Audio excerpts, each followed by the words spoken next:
Avant de commencer à te raconter la pire nuit de ma vie, qui était en réalité censée être la meilleure nuit de ma vie, je dois te donner un peu de contexte pour que tout ait du sens. Tu vois, l'homme avec qui j'ai fini par me marier est exactement l'opposé des hommes avec qui je sortais pendant ma jeunesse. Je n'ai pas honte de dire que je suis une ancienne toxicomane, mais cela devrait aussi te dire quelque chose sur les gens que je fréquentais et, dans certains cas, avec qui je sortais. Je n'ai pas grandi dans les meilleurs quartiers et je n'avais pas le genre de parents qui se souciaient de ce que je faisais ou d'où j'allais. J'avais de la chance si je rentrais à la maison et qu'il y avait un peu de nourriture dans le réfrigérateur. J'ai fini par abandonner le lycée à 15 ans et je suis parti vivre avec mon petit ami de l'époque, il avait 24 ans. Et oui, je sais ce que tu penses. Un homme de 24 ans avec une fille de 15 ans, c'est répugnant et en aucun cas acceptable, mais j'avais 15 ans. Je pensais que c'était génial qu'un homme plus âgé veuille être avec moi. Mes parents n'ont même pas posé de questions sur où j'allais quand ils m'ont vu sortir mes affaires de la maison, alors j'ai juste pensé que tout allait bien. Mes amis d'école continuaient de me dire de ne pas emménager avec lui, mais je pensais qu'ils étaient simplement jaloux, alors je l'ai fait quand même, et je les ai tous écartés de ma vie. Appelons maintenant ce gars avec qui j'ai emménagé Jérémy. Jérémy était accro à la méthamphétamine. Je dis « était », mais honnêtement, je suis sûr à 99% qu'il l'est encore. La maison dans laquelle j'ai emménagé était complètement dégoûtante, avec des planchers pourris, de la moisissure partout et des gens qui entraient et sortaient à toute heure du jour et de la nuit. Une partie de moi regrettait d'avoir emménagé avec lui, mais j'étais têtu et je ne voulais pas montrer que mes amis avaient raison. En plus, la vie avec Jérémy était amusante, ou du moins, c'est ce que pensait la moi de 15 ans. Nous fumions tout le temps, il m'obtenait ce que je voulais, bien sûr en volant dans des magasins, et il était gentil avec moi. Bon, en réalité, il n'était pas vraiment gentil avec moi. Il me complimentait et me disait à quel point j'étais incroyable, qu'il m'aimait, mais en même temps, il me frappait chaque fois qu'il se droguait. Il s'excusait toujours après et je lui pardonnais toujours. Après tout, je n'avais nulle part où aller et il me rappelait toujours que personne ne m'aimerait autant que lui. Eh bien, tu peux sûrement deviner ce qui s'est passé ensuite. J'ai fini par devenir accro à la méthamphétamine. J'avais 16 ans quand il m'a demandé pour la première fois si je voulais essayer. Au début, j'ai dit non plusieurs fois, mais il continuait de me pousser et de me supplier de l'essayer, et j'ai finalement cédé. Je ne pourrais pas te décrire la sensation exacte, même si je le voulais. Tout ce que je savais, c'est que j'avais besoin de la ressentir à nouveau, et je crois que j'ai finalement réalisé que j'avais un problème après 1 an, quand je ne pouvais plus m'arrêter. J'en avais besoin. Je ne pouvais même pas passer une demi-journée sans me droguer, c'était tout ce à quoi je pensais, et cela me consumait entièrement. Un jour, j'ai rencontré une amie d'enfance qui avait quelques années de plus que moi dans un magasin quand j'avais 18 ans. Elle est restée bouche bée en me voyant. Sa bouche était grande ouverte en me regardant, et je savais pourquoi. J'avais l'air horrible. Mes dents étaient en train de pourrir, mes cheveux étaient dégoûtants, les vêtements que je portais étaient en lambeaux, j'étais répugnante, et je n'ai aucun problème à l'admettre. C'est comme ça. Quand elle a finalement pu parler, la seule chose qu'elle a dite fut « Qu'est-ce qui t'est arrivé ?» À ce moment-là, je n'ai ressenti que de la honte, je voulais me recroqueviller et disparaître. Nous avons fini par parler pendant quelques heures ce jour-là, et pour une raison quelconque, je lui ai tout raconté sur ce qui s'était passé au cours des années où nous ne nous étions pas vus. Elle m'a écouté, m'a prise dans ses bras et m'a dit qu'elle voulait m'aider. Son mari travaillait dans un centre de réhabilitation et elle était sûre qu'il pourrait me trouver une place si j'étais prête. Honnêtement, je ne pensais pas être prête pour ça, mais je savais aussi que je ne le serais probablement jamais. J'avais cette opportunité juste devant moi de recevoir de l'aide et je savais que beaucoup de gens ne l'avaient pas, alors je l'ai saisie. J'ai accepté d'aller en réhabilitation. J'ai quitté Jérémy cette nuit-là et quand il a découvert où j'allais, le mot furieux ne commence même pas à décrire comment il s'est senti. Il m'a frappé, a jeté toutes mes affaires sur la pelouse devant la maison, les a incendiées et m'a dit que la seule façon de me débarrasser de lui serait en mourant. Je n'ai rien dit. J'ai appelé mon amie et elle et son mari sont arrivés à la maison en moins de 10 minutes. Jérémy criait et hurlait pendant que je montais dans la voiture et alors que nous nous éloignions, il m'a dit que ma vie ne serait rien sans lui. Je suis parti et je ne me suis jamais retourné. J'ai terminé ma réhabilitation et je suis sobre depuis 9 ans. Je ne vais pas te mentir en disant que ça a été facile, ça ne l'a pas été. Un de mes thérapeutes en réhabilitation m'a conseillé de déménager dans un autre état pour ne pas être entouré des mêmes personnes et des mêmes lieux qui m'avaient influencé au départ, alors j'ai fait ce qu'il m'a dit et je suis parti pour le Montana. J'ai repris mes études, obtenu mon diplôme d'équivalence générale et, finalement, je suis allé à l'université où j'ai obtenu un diplôme en enseignement. J'ai trouvé un emploi dans l'école primaire locale en tant que professeur d'histoire et j'ai rencontré l'homme que j'appelle maintenant mon mari. Je n'aurais jamais cru pouvoir être aussi heureuse, qu'un homme puisse me traiter si bien, mais c'était le cas. J'étais plus heureuse que jamais dans ma vie, avec un emploi stable et une relation sérieuse et incroyable. Quand il m'a demandé de l'épouser, j'étais aux anges. J'étais tellement excitée que j'ai commencé à tout planifier immédiatement. Bien sûr, la liste des invités serait petite, mais cela n'était pas important. J'étais juste heureuse de me marier avec l'homme de mes rêves. Le jour du mariage est arrivé, et j'étais nerveuse. Pas de nervosité de regret, mais simplement nerveuse et excitée pour cette journée, espérant qu'elle soit aussi incroyable que je l'avais imaginée. Je me trompais, et je vais te dire pourquoi. La cérémonie était parfaite. Nous avons prononcé nos vœux, tout le monde a pleuré, moi y compris, et c'était incroyable. C'était tout ce dont j'avais rêvé, et plus encore. Puis est venue la réception. Nous avions réservé un petit endroit en plein air et payé pour installer ces grandes tentes de fête au cas où il commencerait à pleuvoir, afin que nous soyons à l'abri. Les gens ont commencé à porter leurs toasts, et quand est venu le moment, mon mari et moi avons commencé notre première danse en tant que mari et femme. Pendant que je tenais le bras de mon mari, nous nous balancions au rythme de la musique. J'aurais juré que je devenais folle quand je l'ai vu. Je pensais que c'était une blague stupide que mon esprit me jouait, mais ce n'était pas une blague. Il était vraiment là, et je me suis figé, terrifié, en le voyant s'approcher de moi avec quelque chose couvert par une serviette imbibée de sang. Je ne pouvais pas parler. Je ne sais pas pourquoi, mais aucune parole ne sortait, peu importe combien j'essayais. C'était peut-être une attaque de panique, mais dans tous les cas, je regardais désespérément autour de moi, espérant que quelqu'un d'autre remarque ce qui me terrifiait tant. Mon mari me chuchotait quelque chose à l'oreille, mais je ne pouvais même pas l'entendre. Tout s'est éteint, et la seule chose à laquelle je pouvais penser était Jérémie qui se rapprochait de plus en plus à chaque pas. Finalement, quelqu'un l'a remarqué, et j'ai ressenti un soulagement lorsque j'ai vu le frère de mon mari se lever de sa chaise et physiquement arrêter Jérémie avant qu'il ne puisse s'approcher davantage de moi. Et c'est là qu'il l'a fait.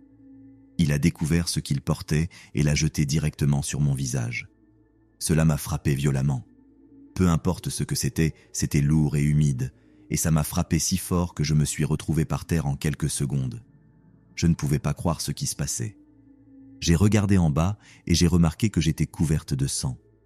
Tout a commencé à tourner, j'ai commencé à hyperventiler et je pouvais entendre Jérémie crier, mais à ce moment-là, je ne pouvais me concentrer sur rien pour comprendre ce qu'il disait, et finalement, je me suis simplement évanoui.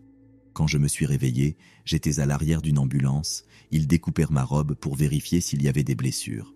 Ils n'étaient pas sûrs si le sang était le mien ou s'il venait entièrement de la tête de cochon. Oui, tu as bien lu. Jérémie avait vraiment jeté une tête de cochon directement sur mon visage.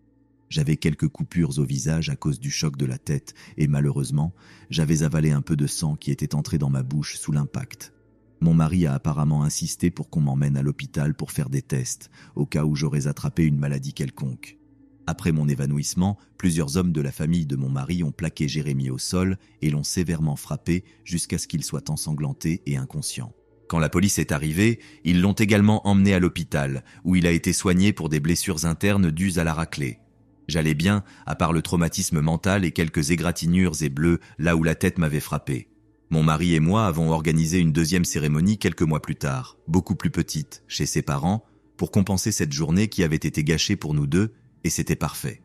C'était exactement comme je voulais que ma journée de mariage soit mémorisée.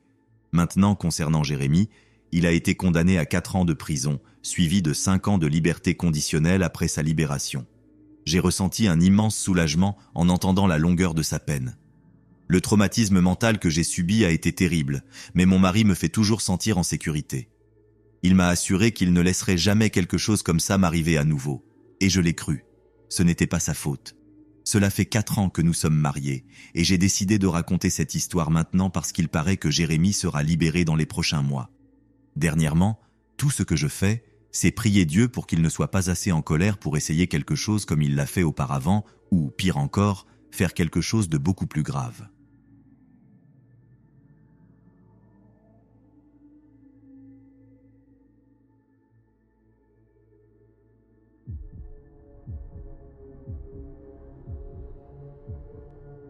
Je déteste les mariages. Je déteste tout à leur sujet. Je déteste le sentimentalisme. Je déteste les mêmes palettes de couleurs utilisées encore et encore. Je déteste la nourriture de type buffet. La liste pourrait littéralement continuer indéfiniment. Mais ce que je déteste le plus, c'est que tous mes amis essaient de me caser à leur mariage. Pour une raison quelconque, personne ne comprend que je n'ai aucun désir d'être en couple ou même de me marier un jour. Contrairement à l'opinion populaire, en réalité, j'aime être seul. C'est agréable. L'idée de me réveiller à côté d'un homme dans le lit me semble littéralement horrible. Je n'ai pas besoin de quelqu'un avec qui partager ma vie. Je n'ai pas besoin de romance. J'ai juste besoin de mon chien et d'une tasse de café chaud le matin avant d'aller au travail. C'est tout. Mais comme je choisis de m'entourer des amis que je me suis faits à l'université et que je choisis de supporter leurs petits amis ennuyeux et médiocres, je suis coincé à aller à au moins 3 mariages par an depuis 4 ans. Maintenant, tu peux penser que je suis cruel en insultant les maris de mes amis, mais ce n'est pas le cas. Ce n'est pas forcément cruel si tu ne fais que dire les choses telles qu'elles sont. J'aime beaucoup toutes mes amies, donc je ne leur dirai jamais rien de tout ça en face. Mais je veux juste clarifier, dans le cadre de l'écriture de ce qui s'est passé, tous les sentiments que j'ai ressentis pendant cette période de ma vie. Alors, pour en venir au fait, je te dirai que tout commence avec mon amie Yolanda qui se marie. Et, bien sûr, m'invite à ce grand jour. Je n'étais pas excité quand j'ai reçu l'invitation, tout comme je ne suis jamais excité de recevoir une quelconque invitation pour une situation sociale quelconque. Mais Yolanda était l'une de mes amies les plus proches, et je savais que je devais y aller, non seulement parce qu'elle voulait que je vienne, mais aussi parce que, pour une fois, j'avais vraiment envie d'assister à un stupide mariage. Yolanda n'était pas seulement une amie que j'avais rencontrée à l'université, elle et moi étions amis depuis la naissance, littéralement. Nos mères étaient meilleures amies, donc bien sûr, nous l'étions aussi. Et en plus, son fiancé ne me semblait pas aussi insupportable que ceux que j'avais rencontrés parmi mes autres amis.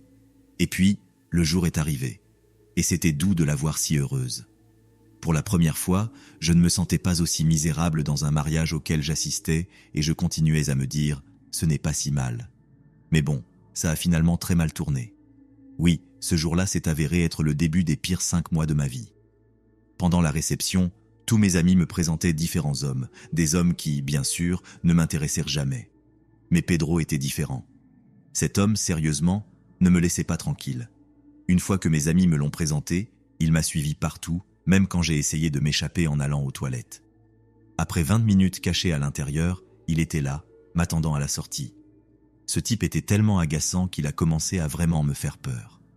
Il n'arrêtait pas de me dire qu'il était un empathique et ne cessait de me supplier de le laisser me dire quel genre de personne il savait que j'étais. Littéralement, il n'arrêtait pas de dire « Oh, s'il te plaît, laisse-moi te parler de toi. Je peux t'apprendre à grandir en tant que personne », à quoi je répondais constamment « Je me connais très bien, merci ». J'ai même essayé de simplement l'ignorer, mais ça n'a pas marché non plus.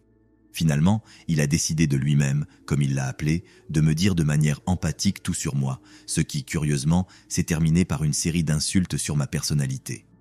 Une insulte qui s'est démarquée, c'est quand il m'a dit que j'étais une lâche et que pour prouver que ce n'était pas vrai, je devais lui donner une chance. Après être resté là debout pendant ce qui m'a semblé être des heures, à écouter cet homme essayer de détruire mon estime de moi, je me suis simplement éloigné. Il m'a suivi jusqu'à ce que je me retourne finalement vers lui et lui crie au visage d'arrêter de me suivre, d'arrêter de me parler, de me laisser tranquille et qu'il me faisait peur. Il n'a rien dit.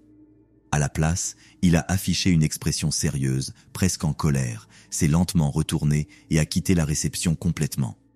À partir de ce moment-là, j'ai commencé à recevoir des courriels de Pedro me disant qu'il me pardonnait et que je n'avais pas besoin de m'inquiéter pour m'excuser. Il organisait des rendez-vous et me disait quand et où je devais le rencontrer, et quand je ne me présentais pas, il m'écrivait pour dire combien il était inquiet pour moi. Je ne sais pas quel ami lui a donné mon courriel, mais je jure devant Dieu que si je découvre un jour qui c'était, je lui collerai mon poing dans la figure. Et c'est à ce moment-là que les visites ont commencé. J'ai commencé à entendre des coups à la porte de ma maison. Il appelait depuis l'extérieur, me disant qu'il savait que j'étais là et qu'il avait seulement besoin que je le laisse entrer pour que nous puissions parler.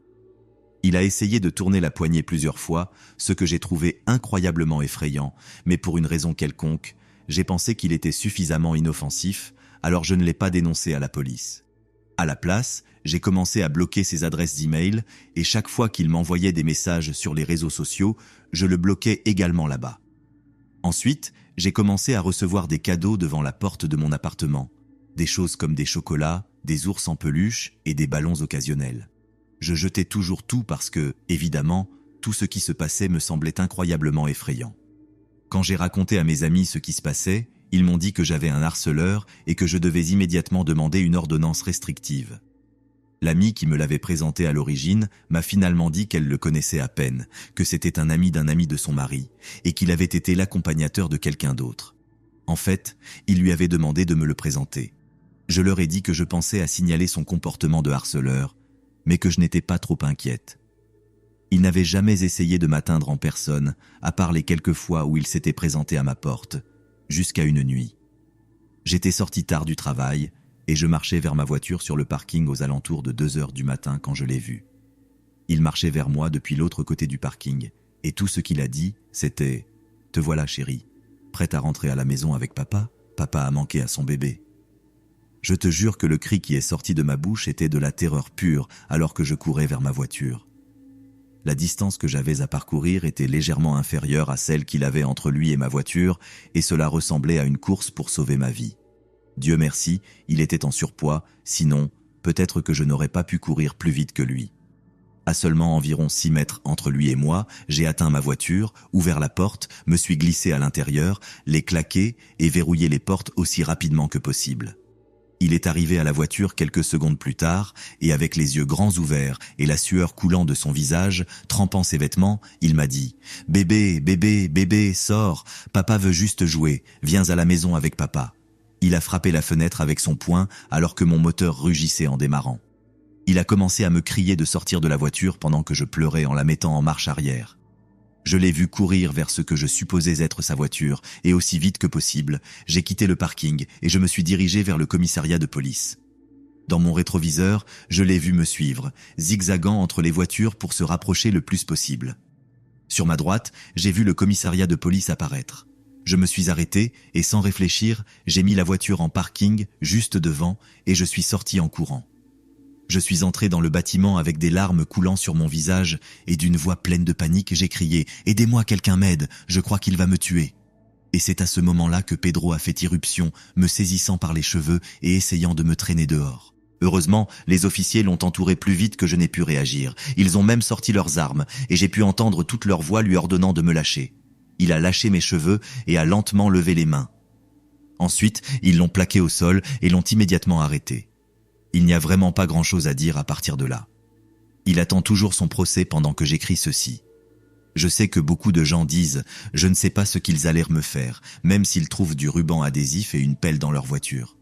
C'est un cliché et stupide, mais moi je le sais. Je sais ce qu'il allait me faire. Il allait me tuer.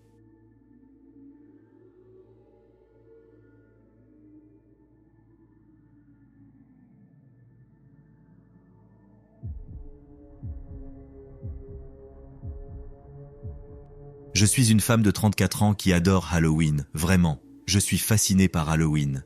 Je n'ai jamais eu le droit de le célébrer quand j'étais plus jeune parce que mes parents me disaient toujours que c'était une porte ouverte à l'adoration du diable. C'était vraiment horrible de ne pas pouvoir sortir avec mes amis cette nuit-là. J'étais jalouse de voir tout le monde décoré pour cette fête effrayante, pendant que je restais à la maison à lire les livres que mes parents approuvaient et à faire les activités qu'ils me permettaient, comme les devoirs et le ménage. Je mentionne tout cela pour que tu comprennes pourquoi mon obsession est devenue un peu exagérée à l'âge adulte. Je suppose que je rattrapais le temps perdu. Mes parents et moi avons eu une dispute quand j'avais une vingtaine d'années, quand j'ai enfin eu le courage de leur dire à quel point j'ai détesté mon enfance. Ils n'ont jamais compris ce qu'ils avaient mal fait et pensaient que mon éducation avait été aussi parfaite que possible. Je les en voulais. Et à 27 ans, j'ai décidé que je ne voulais plus d'eux dans ma vie. Tout ce que je recevais d'eux, c'était des critiques, et ils ne voulaient que s'éloigner, alors c'est ce que j'ai fait. J'ai emballé mes affaires, et je suis parti à l'est de la Pennsylvanie. J'avais déjà terminé mes études d'infirmière, et je travaillais depuis environ 1 an à ce moment-là, et j'avais choisi un appartement près de l'hôpital où je travaillerais. Je n'aurais jamais pensé devenir infirmière, mais mes amies avaient décidé que c'était ce qu'elles allèrent faire, et comme je suis quelqu'un qui suit les autres, je les ai suivies. Finalement, j'ai vraiment adoré ça. Je suis très sociable, donc cet aspect du travail me plaisait vraiment. Le sang et autres choses typiquement dégoûtantes que les gens pensent qui sortent du corps humain ne m'ont jamais fait peur. Le fait de pouvoir aider les gens et de les rendre à l'aise dans une situation qui serait autrement inconfortable a toujours été une grande récompense à la fin de la journée. Après avoir travaillé à l'hôpital pendant environ 4 ans, j'ai fini par bien connaître l'homme qui allait devenir mon mari. Il s'appelle Mathias, mais tout le monde l'appelle Mati. À ce moment-là, il travaillait comme l'un des médecins titulaires de l'hôpital. Quand il m'a enfin demandé de l'épouser, j'étais tellement heureuse. Il lui a fallu 4 longues années pour finalement poser la question, et honnêtement, ça m'a même un peu surprise quand il l'a fait. Quand est venu le moment de commencer à planifier le mariage, j'étais déterminée à ce que notre mariage ait lieu à Halloween. À l'origine, je voulais qu'il ait lieu à Halloween avec une thématique en accord avec le jour, mais Mati a dit que le thème était trop exagéré et j'ai dû me contenter d'un mariage traditionnel le jour même d'Halloween. Je pensais que c'était un compromis plutôt juste, étant donné que c'était notre grand jour à tous les deux, et pas seulement le mien. J'ai pu glisser quelques citrouilles dans la décoration, mais je pensais que ça ne le dérangerait pas. Le jour est arrivé, et j'étais tellement excitée. Je n'ai pas invité mes parents, et si je l'avais fait, je suis sûre qu'ils ne seraient pas venus de toute façon, puisqu'ils ne sortaient jamais de la maison à Halloween. Ça me fait rire même d'écrire ça parce que c'est tellement ridicule, et ils ne le verront jamais. Quand nous sommes arrivés sur place, j'étais complètement stupéfaite. Tout avait été décoré avec des ornements d'Halloween, c'était incroyable, comme tout ce que j'avais voulu à l'origine. Ma première pensée a été la peur que Mati pense que c'était moi qui l'avais fait. Il s'avère qu'il m'a surpris avec le mariage que j'avais proposé à l'origine, et c'était incroyable. En marchant dans l'allée, je me suis rendu compte que tout le monde était même déguisé. Pendant la réception, les gens portèrent des toasts tout en restant dans le personnage de leur costume, c'était hilarant. Après environ 1 heure de réception, on a entendu un bruit fort venant de la tente de restauration. Tout le monde s'est tourné pour essayer de voir ce qui s'était passé, et c'est alors que nous avons vu un des serveurs sortir en se tenant le ventre, tandis que sa chemise commençait à se teindre de sang. Les gens ont commencé à rire et à applaudir, moi y compris. Nous étions à un mariage sur le thème d'Halloween. Tout le monde pensait que ça faisait partie du spectacle. Je pensais que c'était quelque chose que mon mari avait organisé. Un autre des serveurs a couru aux côtés de l'homme et nous a crié d'appeler le 911, mais cela n'a fait qu'inciter encore plus les gens à applaudir et à siffler. C'était devenu tellement bruyant que je ne pouvais même plus entendre ce que le garçon disait. Je me suis levé de ma chaise et je me suis approché de la foule de personnes qui entouraient maintenant les 2 acteurs si convaincants. Ils avaient commencé à leur lancer de l'argent et le pauvre garçon qui s'occupait de son ami avait commencé à pleurer et ne cessait de dire « s'il vous plaît », pendant que tout le monde les applaudissait pour leur dévouement à leur rôle. Après environ 5 minutes, sans aucun changement dans ce qui se passait juste devant nous, et avec une grande flaque de sang qui s'étendait autour d'eux, les invités du mariage semblaient s'ennuyer, et j'ai vu qu'ils commençaient à s'éloigner. Je me suis avancé devant la foule et je me suis agenouillé pour leur dire qu'ils pouvaient arrêter. Le garçon qui tenait son ami m'a regardé dans les yeux, avec les siens remplis de larmes, et m'a dit « Vous ne comprenez pas ? J'essaie de dire à tout le monde depuis tout ce temps que ce n'est pas une blague, nous ne jouons pas, c'est réel. Mon ami est en train de se vider de son sang par terre et personne ne fait rien pour l'aider. » J'étais sous le choc.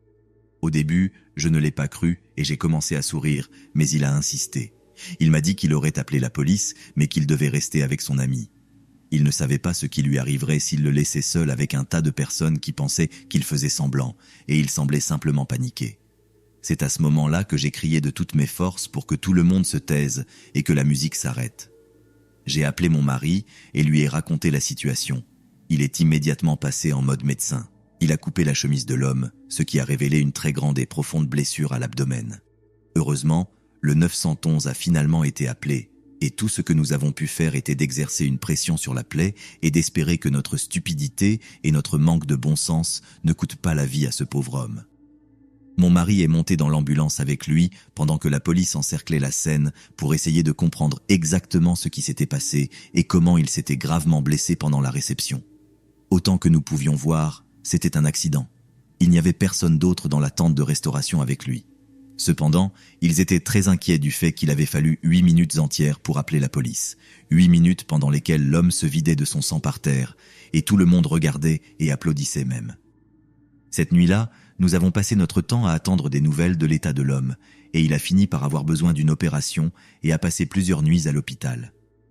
On s'attendait à ce qu'il se rétablisse complètement, et en fait, il a été très compréhensif à propos de ce qui s'était passé cette nuit-là. Il s'avère qu'il s'était accidentellement coupé avec un des couteaux dans la tente de restauration. Il n'était pas sûr exactement de comment, et il a dit que lorsqu'il s'était blessé, il s'était surtout concentré sur le fait d'obtenir de l'aide le plus rapidement possible. Il a dit que c'était un moment très malheureux dans une soirée pleine de malchance, mais il ne nous en voulait pas de penser que c'était une performance. En fait, il en a ri, disant que bien sûr, c'était sa chance. Nous sommes restés en contact avec lui, et après avoir parlé avec lui, il m'a dit qu'il était d'accord pour que je raconte cette histoire, tant que je ne partageais pas son nom ni aucune information permettant de l'identifier. Maintenant, il va beaucoup mieux et a même sa propre entreprise de restauration, bien qu'il refuse désormais de travailler le soir d'Halloween.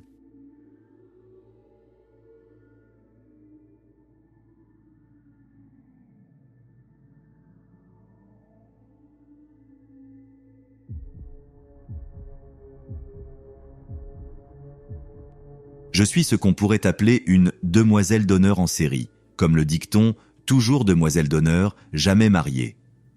En gros, c'est ma vie. Je suppose que je suis la femme qui assiste à de nombreux mariages d'autres personnes, mais qui n'en a jamais un pour elle-même. Quoi qu'il en soit, quand mon amie m'a demandé d'être l'une de ces demoiselles d'honneur, j'ai accepté avec plaisir. Son mariage aurait lieu dans 8 mois après sa demande, et je n'étais pas très satisfaite de mon apparence. Je me suis donc fixé comme objectif de perdre du poids avant le mariage pour me sentir bien dans ma robe. Je ne pense pas que mon amie m'ait vraiment prise au sérieux, car même si je lui ai dit d'attendre, elle a commandé ma robe dans une taille plus grande. 1 mois avant le mariage, on nous a demandé à toutes les demoiselles d'honneur d'essayer nos robes. À ce moment-là, j'avais déjà perdu environ 36 kilos, et ma robe n'était plus à la taille dont j'avais besoin. On a pris mes mesures, et on m'a assuré que la robe serait ajustée parfaitement à ma nouvelle taille et qu'elle serait prête pour le mariage. J'étais euphorique. J'étais tellement excité que tout le monde verrait à quel point je serais belle dans cette robe, et la veille du mariage, je l'ai récupérée et je l'ai accrochée dans l'armoire pour la nuit. Je suis restée à sourire en m'endormant, si heureuse que, pour une fois dans ma vie, je porterais une robe dans laquelle je savais que j'avais fière allure et j'avais travaillé très dur pour y arriver. Le lendemain matin, j'ai pris ma robe de l'armoire et je me suis dirigé vers le lieu du mariage.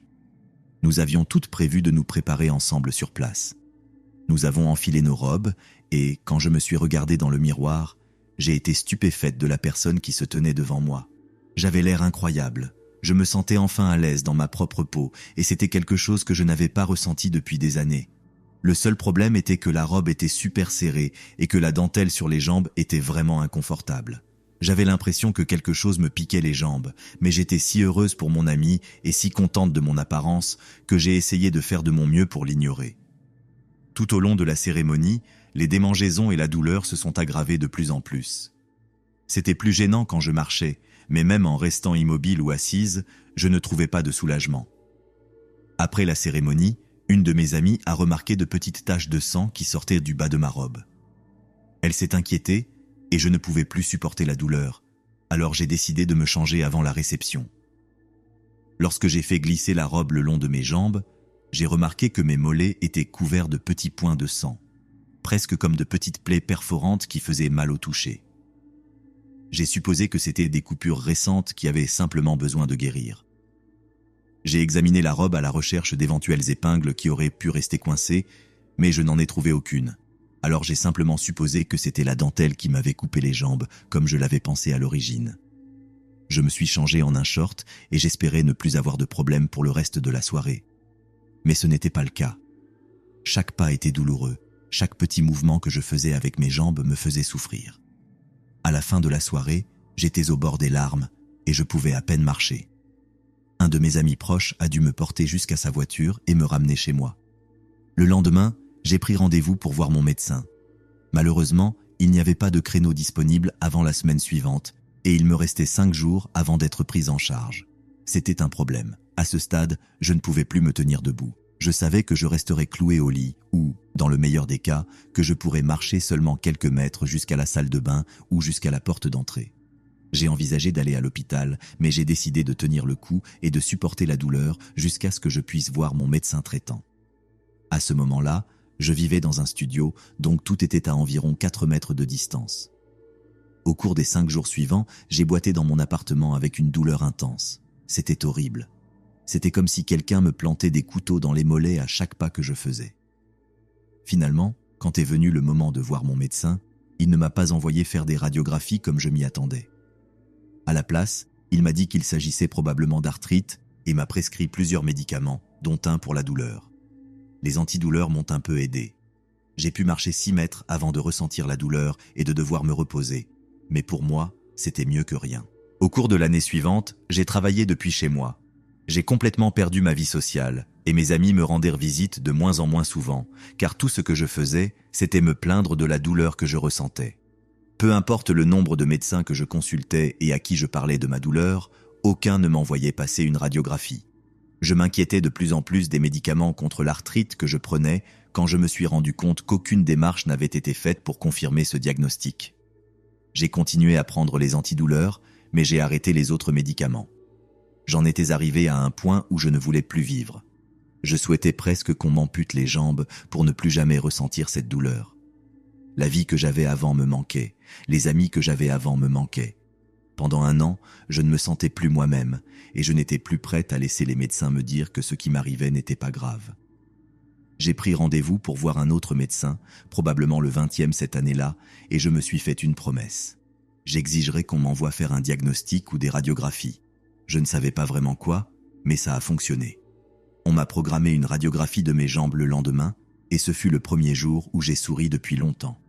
Le jour des radiographies, je suis sorti de chez moi en m'appuyant sur ma canne et j'ai pris un taxi jusqu'au cabinet. Je me suis allongé pendant qu'on prenait les images de mes jambes. Bien sûr, les techniciens ne peuvent rien te dire, donc j'ai dû attendre jusqu'au lendemain pour savoir ce qui m'arrivait réellement, si tant est que les radiographies révélaient quelque chose. L'expression sur le visage de mon médecin quand il a vu ces images était inestimable. Il était choqué et horrifié en même temps, et mon expression devait probablement être la même que la sienne lorsque j'ai enfin vu ce qui n'allait pas chez moi. Il y avait dans mes jambes plusieurs aiguilles à coudre de 5 à 7 cm plantées dans les muscles de mes mollets. J'en avais 4 dans mon mollet gauche et 7 dans le droit.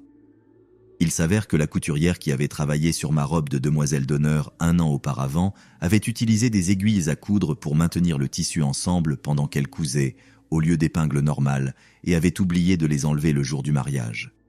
J'avais marché, je m'étais assise et je m'étais tenue debout avec la robe, et ce faisant, les aiguilles s'étaient enfoncées de plus en plus dans mes jambes jusqu'à ce qu'elles ne soient plus visibles.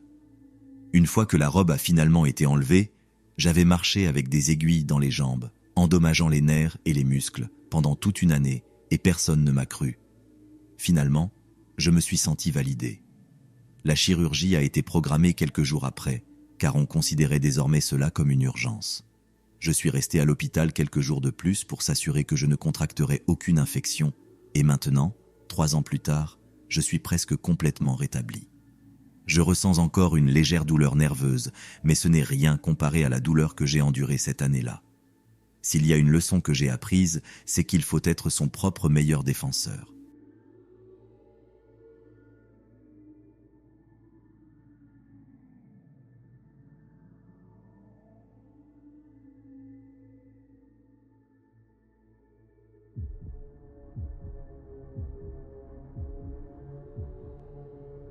Je n'ai jamais pensé que je me marierais. Je n'ai tout simplement jamais été le genre de personne à se marier. Je n'étais pas non plus du genre à avoir des relations. Au lycée, ma mère me demandait toujours de me trouver une petite amie parce qu'elle ne voulait pas que je finisse seule, mais honnêtement, cela ne me dérangeait pas si c'était le cas. Ce n'est pas que j'étais un solitaire, c'est juste que je n'aimais pas l'idée de me lier à une seule personne pour le reste de ma vie. Mais ça, c'était avant de rencontrer Elena. Elle était tout ce que je ne savais même pas que je voulais. Dès le moment où je l'ai rencontrée, j'ai su qu'elle était différente. Nous avions seulement 18 ans quand nous avons emménagé ensemble et 20 ans quand nous nous sommes fiancés. Elle me faisait me sentir complet, ce qui n'a rendu sa perte que plus difficile. Elena avait décidé qu'elle allait organiser notre mariage elle-même, et elle était absolument certaine qu'elle se marierait sur le petit bateau de croisière sur le lac que proposait notre région. Il était courant de louer le bateau de croisière pour des mariages, et en fait, cela revenait moins cher qu'un lieu traditionnel, donc j'étais tout à fait d'accord. Cela signifiait simplement que nous devions nous marier en été. Et ce qui m'inquiétait le plus, c'était que les gens avec leurs bateaux rapides et leurs jet-skis gâchent notre journée avec le rugissement de leur moteur. Mais Elena insistait que c'était ce qu'elle voulait et qu'un peu de bruit par-ci par-là ne gâcherait pas sa journée, alors nous en avons convenu. Nous ferions la cérémonie de mariage sur le bateau et la réception aurait lieu chez ses parents ensuite. Elena était tellement excitée, c'était tout ce dont elle parlait pendant des mois. C'était la première chose qu'elle mentionnait en se réveillant et la dernière chose dont elle parlait avant de s'endormir. Quand le jour est arrivé où elle a choisi sa robe, elle n'arrêtait pas de parler de combien elle était parfaite et de la beauté qu'elle aurait quand les rayons du soleil frapperaient les strass et les perles. Je n'avais aucune idée de ce à quoi ressemblait vraiment la robe, mais l'entendre parler de combien elle l'aimait signifiait que c'était forcément une merveille, même si elle avait bien pu porter un sac poubelle blanc et elle aurait quand même été la plus belle femme du monde pour moi. C'était juillet, le soleil brillait fort et l'air était sec lorsque nous nous sommes dirigés vers le quai.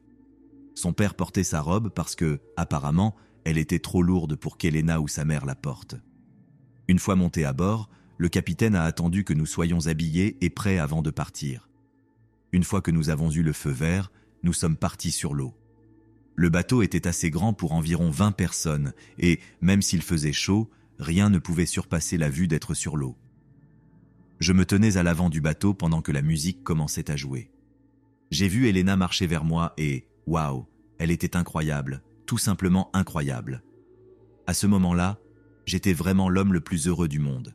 Rien n'aurait pu me préparer à ce qui s'est passé quelques secondes plus tard. À ma gauche, j'ai entendu le rugissement d'un moteur de bateau et j'ai rapidement pensé intérieurement à quel point ce bruit était agaçant à un moment si parfait. Mais j'étais tellement concentré sur ma future épouse que je n'ai même pas pensé à regarder d'où venait le bruit. J'ai commencé à remarquer que le bruit devenait de plus en plus fort jusqu'à ce que je regarde enfin, mais il n'y avait rien que j'aurais pu faire quand j'ai vu ce qui allait se passer. Un gros bateau rapide arrivait très rapidement en direction du bateau sur lequel nous nous trouvions. Les gens ont commencé à crier et à essayer de sauter pour se mettre à l'abri, et la dernière chose que j'ai vue, c'était une expression de terreur sur le visage d'Elena, tandis que le bateau percutait le nôtre, manquant de peu de la heurter. J'ai immédiatement été projeté hors du bateau et dans l'eau avant même de pouvoir cligner des yeux. Quand j'ai enfin réussi à réagir et à nager à la surface, tout ce que j'entendais, c'était des cris de personnes, et la première pensée que j'ai eue, c'était un désespoir pour retrouver Elena. Mais le bateau sur lequel nous étions coulait rapidement. J'étais à au moins 6 mètres de distance et je nageais si fort que je pensais que j'allais m'évanouir. De la fumée s'était accumulée à l'endroit de la collision et il y avait des personnes accrochées à ce qu'elles pouvaient pour rester à flot.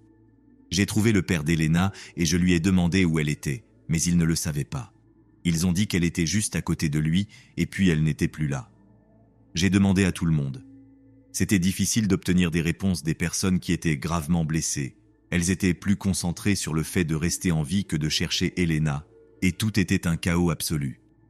J'étais en colère à ce moment-là, mais en y repensant, je me suis dit qu'il serait facile de la trouver, car sa robe était si brillante. Mais parmi les 25 personnes qui étaient remontées sur ce bateau, presque 10 étaient déjà portées disparues, et j'ai commencé à craindre le pire. Cette robe était si lourde qu'elle aurait facilement pu l'entraîner vers le bas. Le lac était profond, et quand j'ai nagé sous l'eau, je n'ai rien pu voir. D'autres bateaux ont commencé à arriver sur les lieux et les personnes à bord ont commencé à nous aider à sortir de l'eau. Après avoir compté combien de personnes avaient été secourues, 3 personnes manquaient encore. Elena, sa mère et le photographe. La police avait déjà été appelée et presque immédiatement, ils ont fait appel à une équipe de plongée pour rechercher les passagers restants qui étaient encore portés disparus. Seul moi savais ce que cela signifiait, ils cherchaient des corps. Et il ne leur a pas fallu longtemps pour trouver Elena. On m'a dit que sa robe s'était coincée dans les débris de l'accident et qu'elle avait été entraînée avec elle, se noyant finalement. Sa mère a été retrouvée, étonnamment, plus tard dans la journée, flottant un peu loin du lieu de l'accident, presque complètement indemne, mais complètement épuisée. Le corps du photographe a également été retrouvé dans les débris, car il était resté coincé entre les 2 bateaux au moment de l'impact. On a dit qu'il était mort instantanément. Nous avons organisé des funérailles pour elle, et voir des photos d'elle était presque trop difficile à supporter. Tout ce que je souhaitais, c'était que tout cela ne soit qu'un horrible cauchemar, et que je me réveille pour la trouver juste à mes côtés. Mais ce n'était pas un cauchemar, c'était la nouvelle réalité avec laquelle je devais vivre. J'étais triste, horrifié, complètement détruit, et ces mots ne s'approchent même pas de décrire comment je me sentais, ou même comment je me sens encore aujourd'hui. Ma vie a pris fin ce jour-là, tout comme celle d'Elena. Elle était mon tout, et en l'espace de quelques secondes, elle m'a été enlevée. Cela fait 5 ans, et tout le monde continue à me dire de sortir à nouveau, que peut-être je sortirai avec quelqu'un d'autre, mais je sais que cela n'aurait aucun sens. Elle a été l'amour de ma vie, mon âme sœur, et ce serait injuste pour toute autre femme avec qui je serais, car je sais dans mon cœur qu'aucune ne serait comparable à Elena. Elle me manque chaque jour, et cela n'est pas devenu plus facile. Au début, les gens me disaient qu'avec le temps, j'apprendrais à avancer, mais cela n'est toujours pas arrivé. J'espère juste qu'un jour, je pourrai apprendre à me sentir, au moins, un peu normal à nouveau. Mais je suppose que ma mère avait raison, je mourrai seul, seulement maintenant ce sera un choix.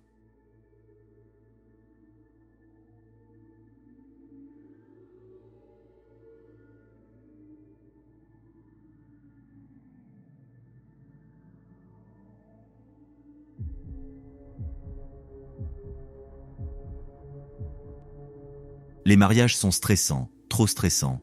Je voulais juste m'échapper et me marier en secret, mais ma femme a refusé.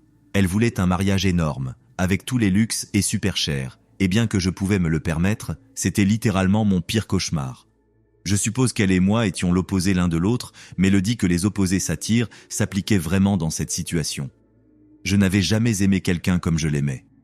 Quoi qu'il en soit, j'ai accepté le mariage extravagant et grand avec une condition, que je choisirais la nourriture. Elle n'aimait pas du tout cette idée, mais je suis resté ferme, et je lui ai dit que c'était la seule façon pour elle d'obtenir ce qu'elle voulait.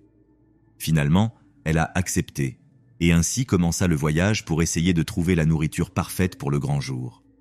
Je savais que cela devait être quelque chose qui me mettait de bonne humeur, étant donné que toute la journée serait le contraire de ce que j'avais espéré.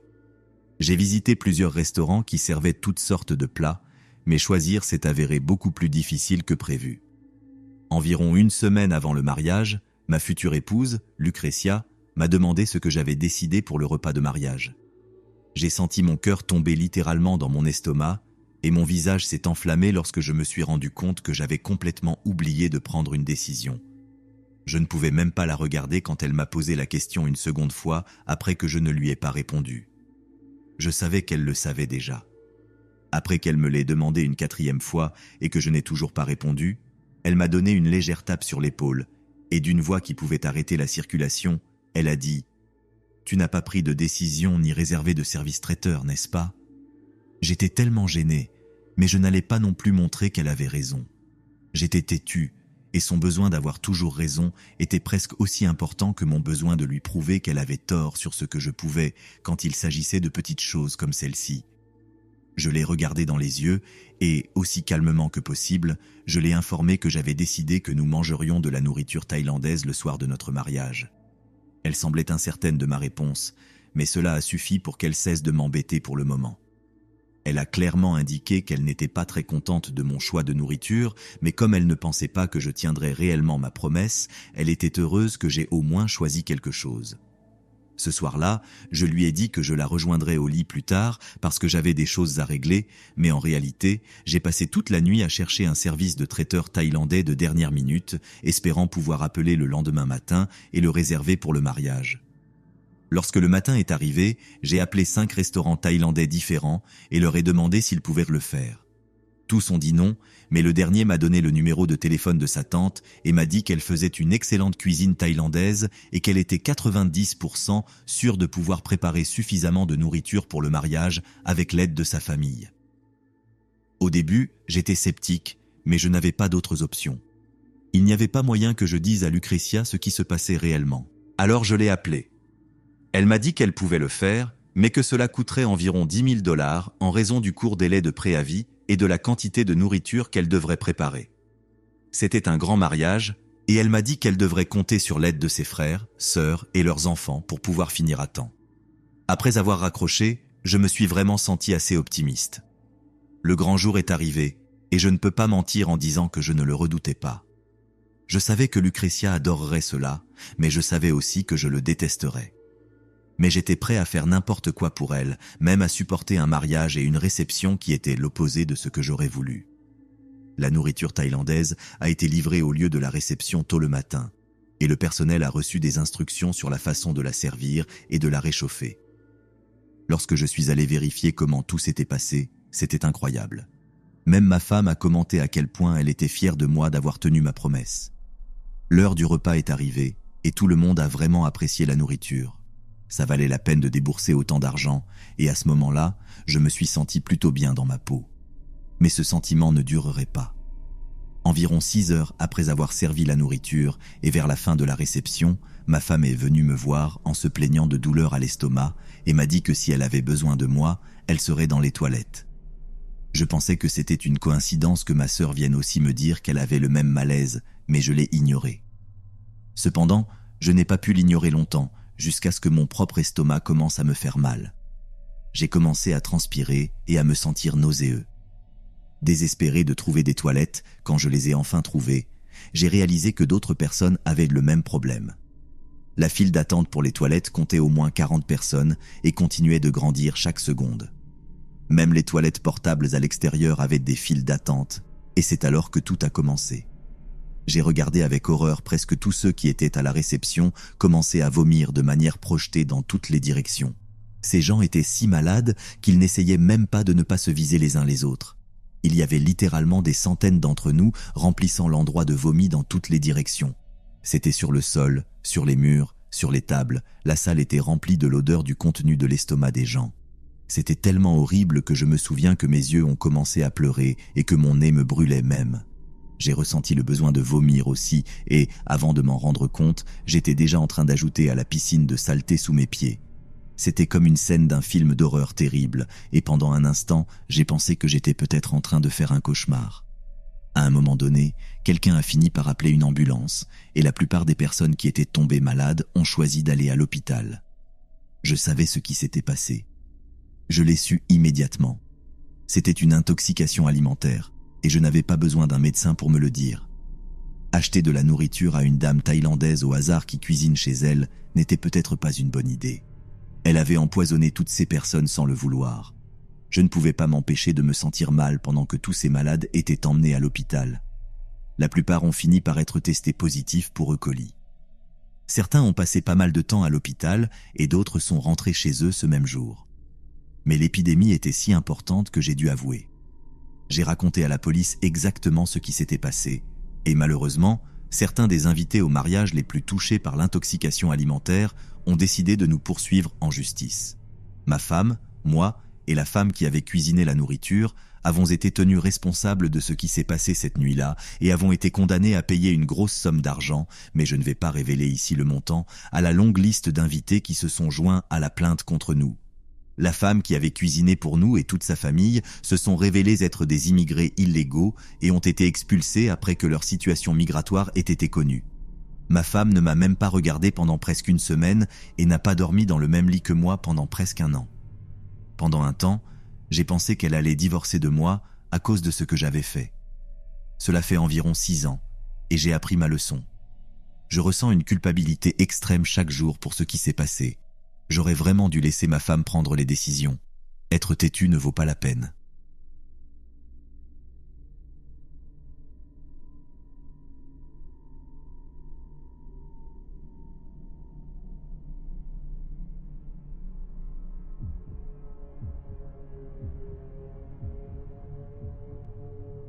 C'est une histoire sur l'un de mes amis proches, donc elle ne sera pas racontée à la première personne, car personne ne peut vraiment dire exactement ce qui s'est passé. Je vais essayer de faire de mon mieux pour combler les lacunes et ajouter des détails là où je ne l'aurais normalement pas fait, alors si cela semble un peu étrange par moments, garde cela à l'esprit.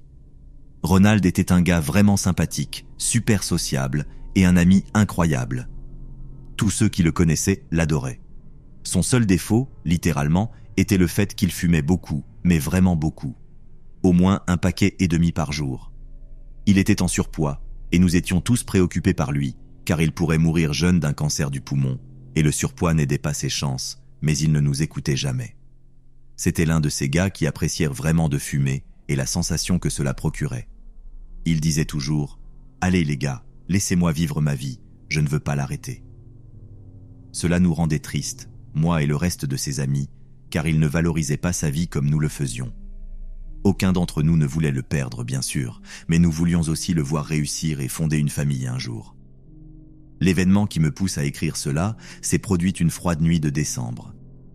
Un de nos amis communs, Mo, se mariait, et bien sûr, il avait invité Ronald. Il était toujours l'âme de la fête, partout où il allait, car tout le monde le connaissait et l'aimait tant. La seule chose à propos de cette fête était qu'il y avait une règle très stricte interdisant de fumer, car il y aurait des enfants présents et les autres invités ne voulaient pas être entourés de fumée ce jour-là. Ronald m'a dit qu'il voulait vraiment aller au mariage et à la réception, mais qu'il était nerveux parce qu'il ne savait pas s'il pourrait tenir aussi longtemps sans fumer et qu'il se sentirait gêné de sortir, car tout le monde saurait pourquoi il partait.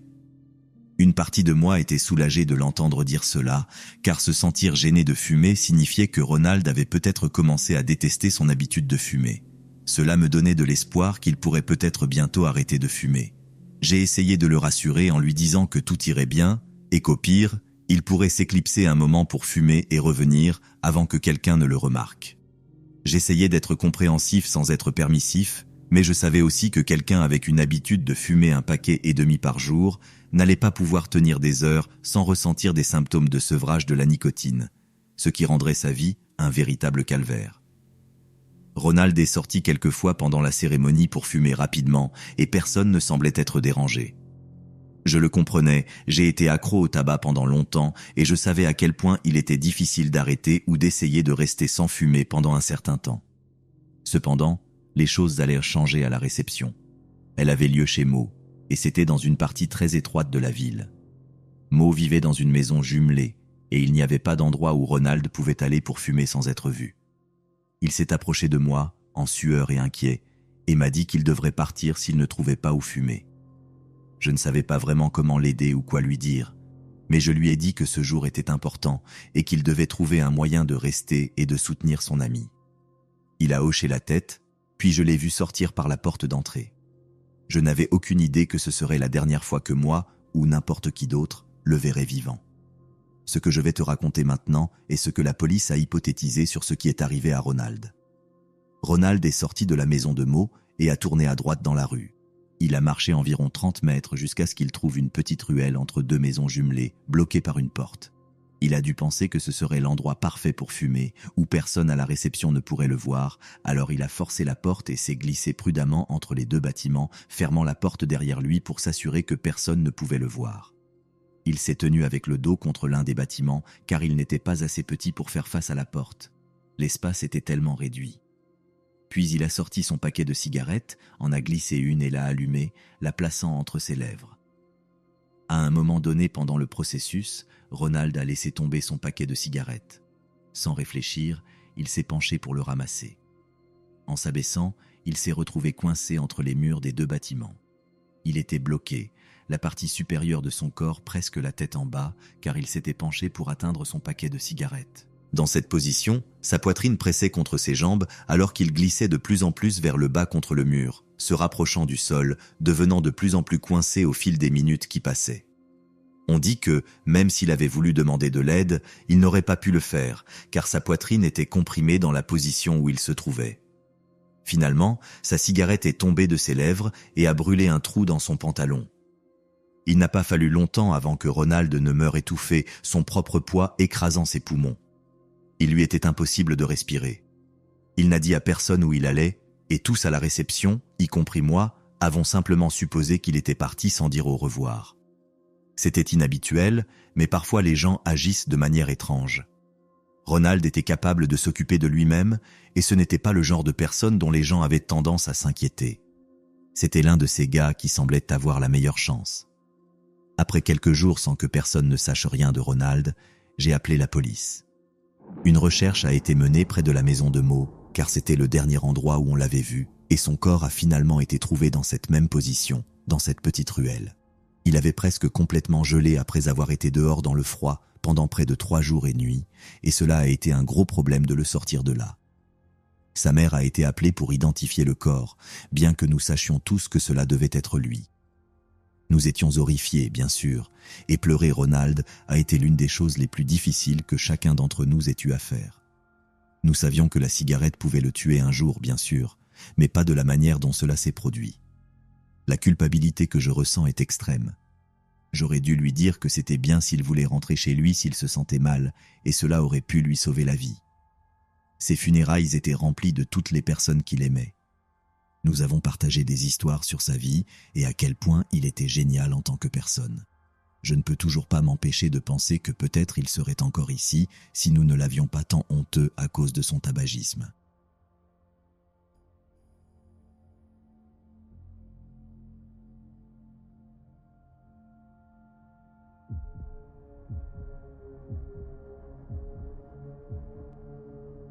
Je n'ai jamais pensé que je me marierais. Pour être honnête, je n'ai jamais été le genre de personne à rêver de mariage ou de mariage. Mes amis d'enfance parlaient souvent de la façon dont ils imaginaient leur vie future, avec une maison, des enfants courant dans le jardin, et une épouse les attendant avec un sourire à la fin d'une longue journée de travail. Je n'ai jamais été comme ça. Depuis jeune, j'ai toujours pensé qu'être seul était mieux. Ce n'est pas que j'étais un solitaire ou que je n'aimais pas la compagnie. J'avais des amis, une bonne vie sociale, mais j'ai toujours ressenti que le mariage était une sorte de piège. S'attacher à une personne pour le reste de sa vie, ce n'était pas pour moi. Je me souviens de ma mère, surtout quand j'étais au lycée, me suppliant de trouver une petite amie. « Je ne veux pas que tu finisses seule », me disait-elle encore et encore, avec ce mélange d'inquiétude et d'amour maternel qu'une mère peut seulement avoir. Je riais toujours et lui disais que ça ne me dérangeait pas d'être seule. En réalité, ça ne me dérangeait pas. J'aimais mon indépendance, mon espace, ma liberté. C'était jusqu'à ce que je rencontre Claudia. Elle était tout ce que je ne savais pas que je voulais. C'était une rencontre fortuite, à une fête à laquelle je n'avais même pas prévu d'assister. Mais le destin, ou ce qui contrôle nos vies, avait d'autres plans. Claudia était différente. Dès le premier instant où nos regards se sont croisés, j'ai su que quelque chose avait changé en moi. Quelque chose qui me disait qu'elle n'était pas comme les autres, que cette femme avait le pouvoir de me faire reconsidérer tout ce que j'avais jamais pensé sur l'amour et l'engagement. Nous avons emménagé ensemble lorsque nous n'avions à peine 18 ans. Nous nous sommes fiancés à 20 ans. Oui, c'était rapide. Tout le monde nous disait que c'était trop tôt, que nous étions trop jeunes, mais je ne voyais pas ma vie sans elle. Claudia n'était pas seulement ma petite amie, elle était ma meilleure amie, ma compagne.